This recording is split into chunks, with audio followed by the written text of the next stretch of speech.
Hey, ever walk into a front door of a home, a newer home, and all of a sudden you get that, ooh, smells like mold, musty odor. And then all of a sudden you go, it's gone.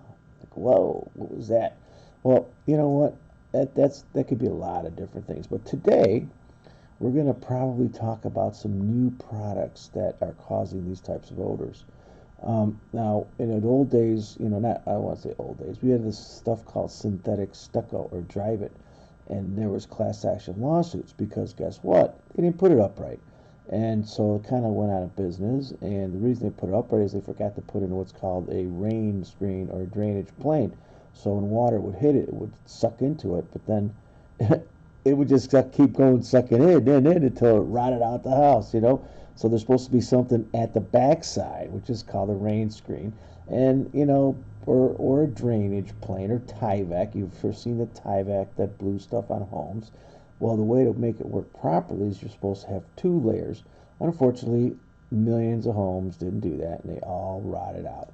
And so that's the kind of odor we're talking about. To walk in the front door and like, oh man. So let's get right into this. I got some slides, and we're going to talk about how to diagnose this. Okay, um, and so let's get into it. And so what we're talking about here is cultured stone. Okay, and it's fake stone. Okay, but it's made of cement and Portland type products, and there's all different types. Okay, but you know what? It absorbs moisture. It's like a sponge. So people think like you put brick up, it doesn't like leak. Well, let's do a test. So that's me, okay, and I'm taking 2 gallons of water and I'm gonna dump it real slow. I'm just dumping it on the side to prove a point. And guess what? After it took me a couple minutes, all that water never hit the ground. It just got sucked right into the entire siding.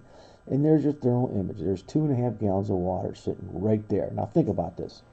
All right, now if it's properly draining on the bottom, then the sun comes up and it dries, and no problem, right? Because it's cement, right? It might get even stronger. But if there isn't anything on the back like flashing, rain screen, drainage planes, and if they don't do it right, and the sun comes out, it's gonna heat that up and vapor diffuse it, and bam, everything rots out. And then when it rains and the sun comes out, is the day you've got that funny, funky odor when you walk in that front door. All right, so this is rotting out, and that's just a close up of a thermal image. Now here's a job. Unfortunately, you just can't fix a little spot. You got to take the whole siding down. Usually on these expensive homes, it's just the front. Now most homes that face the south and the west tend to have more of the problems. Okay. But here you can see how the water is getting sucked into the building, and with the thermal image. Now I don't expect you guys to buy thermal cameras. I'm just showing you a point, and here you can see where there's moisture here as well. So one of the big things that happens is like if you've got like an overflowing gutter or a dam missing in a gutter, or just a bad roof design where it overflows and gets wet from an overhang, this is surely going to suck water into it. And if that is not like pristine waterproofed on the back, or damp proofed, or actually just say a proper drainage plane, it's going to rot out your house on the inside. It may take a long time, but it might stink. Okay, and I'll show you some mold results and what type of mold we're talking here. So here's one where there's some moisture coming out of the outlet. I don't know if it's coming out, but it's condensation, and you're like, what's going on? So sometimes you get lucky, and you could use moisture meters, different types of moisture meters. Okay, this right here is an Eve's house. This is before the culture stone, and guess what? These people had a problem. And what we would do is go to these homes, we'd do a moisture survey, we'd like pick a few spots, and then we'd open it up and cut it and look inside, and we'd find rot. Okay, well guess what? The culture stone people came out right after that, like in the 90s, late 80s, 90s, in that era. And guess what? They didn't really, they didn't tell people the right way to put it up, and a lot of the guys, they weren't certified to put it up. And so all these condos that cost hundreds of thousands of dollars are rotting. And here's a house where we had to take it all off, and you could see how this board is rotting. It's not rotted through on this one, but you know what? When it gets wet, it amplifies. And when it amplifies, it gives off MVOCs, microbial volatile organic compounds. In other words, it still smells musty. Okay? Then you could also go in your basement. And if you've got cultured stone or eaves, okay, hopefully the people that put up the eaves today do it right. And pretty much the new cultured stone is being done correctly now because of these problems. But I go down to basements, and I look at this and I see this and I think, oh, what's going on with that? A little stain. I see the water here. And I go take the insulation out. Oh, big problem. And guess what? There's rot because the siding is leaking. It's leaking and rotting this out. And that's where the carpenter ants go. So if you see carpenter ants or termites, you know what? You got to figure out why they're in your house. And if you got a cultured stone house that's 20 years old, it's facing the south, and you got an ant problem, I'm going to bet right now that you really have a siding problem. And you won't really know it until it'll be a while, and then the stuff will just start falling off your house.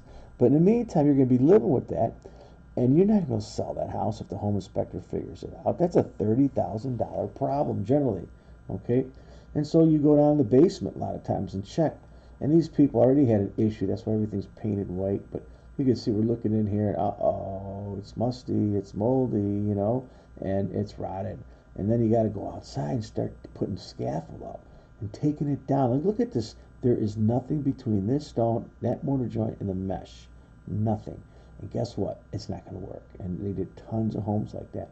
Now, they did put up, looks like some Tyvek around the window, okay? And maybe there was some Tyvek, but it wasn't done right, okay? Here, you see, all wrong. Okay, you got some tar paper. It wasn't watertight. And so this water would just get sucked right in. You saw that thermal camera, how that works. And look at this. This stuff is going to stink. It's going to give off odors. And initially it'll probably give off VOCs too, formaldehyde, because that's what they put in OSB. Look at this rot. Okay, and it just kind of falls apart. There's a hole here, and look at this. Now here you take it all down, and look at the insulation. It's still good, right? But on the outside, it's not.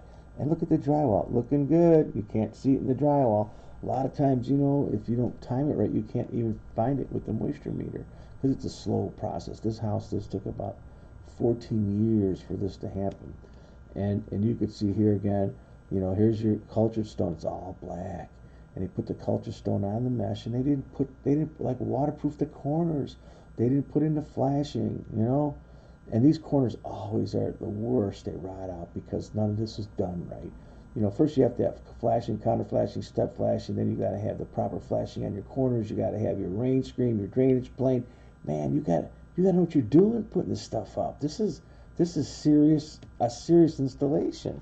And look at this. You think this is going to work? It's going to leak right through that hole. Okay, that's not done right. That's not done right. The corner's not done right. And here you can see. Now here's this is carpenter ants. And what happens is now it gets wet, right? And a carpenter ant, satellite colony says, ooh, some wet wood. They just go in there and it amplifies the deterioration, and they just speed up the whole process. So if you see dead carpenter ants, around the house or wings, then you got to figure it out, especially if you have cultured stone siding facing the north or on the west. Now, whenever you do it, now this is below grade, okay? And even below grade, you're not supposed to have it touching the dirt. You're supposed to have a proper 4 inches. Now this slideshow is not to teach you how to put the stuff up. That would take an hour slideshow. And my job here is to tell the public, the people, why your house might have an odor and kind of prepare you, especially if you're buying a house. You better check it out, man. You don't want to be buying this $500,000 house or $300,000 house that's actually rotting, and the people in the home that live in the home don't even know it because they hardly ever smell it. But every once in a while, if it's perfect, you could smell it. Here you go. Look at this, rotting out, all rotting out. And here you got to build a whole scaffold. And these people want to sell the house, so now they got to do it in the winter. So now you got to use winter protection. You got to work in the winter. You got to heat it. Okay, if you live in Arizona, I guess you won't. And then you see these guys, man. These are reproductive carpenter ant flies, and you could tell they have rounded bodies. There's 3 different things, and the wings are 2 different sizes. Now, if the body is straight and it looks just like this, but the straight body and the wings are the same, so now you got termites. Just as bad. So you got carpenter ants and odor, and you got siding, cultured stone. It's 10 years old or 20 years old, facing the south. man, I hate to tell you, you probably got an issue. So then you're going to have to take it all down and replace all the wood. And then you have to buy special stuff. There's a lot of different products. I'm not going to push a product here, but all this stuff. This is the drain screen you got to put up. You got to put the Tyvek up, then you put this up, then you put the mesh up. You know, then you put it up so it doesn't leak. Plus, then you got the flashing and the step flashing and the counter flashing. When you start doing fancy siding, you got to know what you're doing, man. You got to know what you're doing. And so let's look over here. Let's go to another presentation here for you. We're going to talk a little bit about mold. And so let's talk about mold. So, okay, so here we have, this is just a mold test, and I honestly, if you watch my mold video called Mold the Truth, We've All Been Scammed, you might want to check it out. It's got a lot of views. And, before you hire a mold guy, watch my video, okay, because a lot of these mold guys are going to come over with their little secrets and just clean you up, man. So be careful. But we're going to talk about mold, and I'm not going to make a big deal out of mold, but I just want to tell you about certain types of mold. So, like, if you have a leak that's continuously leaking, it's a slime mold, okay? And you ever hear Aspergillus and Penicillium. And guess what? These mold results, they don't even tell you what type of Aspergillus. There's like 77 types, and Aspergillus niger, Aspergillus fumigatus. I mean, they all do different things. Everyone's allergic to different stuff. So, but the bottom line is that this is a very wet, slimy mold. So if you were to have a basement leak in cardboard, and it was always wet, that's what you're going to get, okay? And that's going to give off some VOCs, and that's going to stink. So these are slime molds, and so chances are that the molds that you have behind your siding are probably these guys. Now what happens is if it dries for a month, then this guy takes over, cladosporium. So and that's like the most common mold. It's in the woods. I mean, it's everywhere. And so, these guys can only live at a high moisture content. When it goes down, they're like, they go dormant. Then this guy, he's like, oh, I'm hungry. Oh, and he eats these guys up. They're very saprophytic. They have like a mold war with mycotoxins. It's pretty cool stuff. And so, anyway, so these are all the different kind of molds you get, and so what the mold that you get is probably the Aspergillus and the Penicillium. And I wouldn't waste your time testing for it, man. If you see mold, you got mold, man. You smell mold, it's mold. It's not rocket science. And and a lot of times it's hard to sue the owners if they didn't disclose it, because they probably didn't know. They didn't know. Now, maybe they painted it in the basement. Well, they hit it. That's obvious. Or they took the insulation out, put new insulation. I mean, these are forensic observations that will tell you that they didn't disclose it. But most of the time, man, it's a big surprise. Big surprise. And I'll tell you what, man, you just can't fix it. You got to take the whole thing down.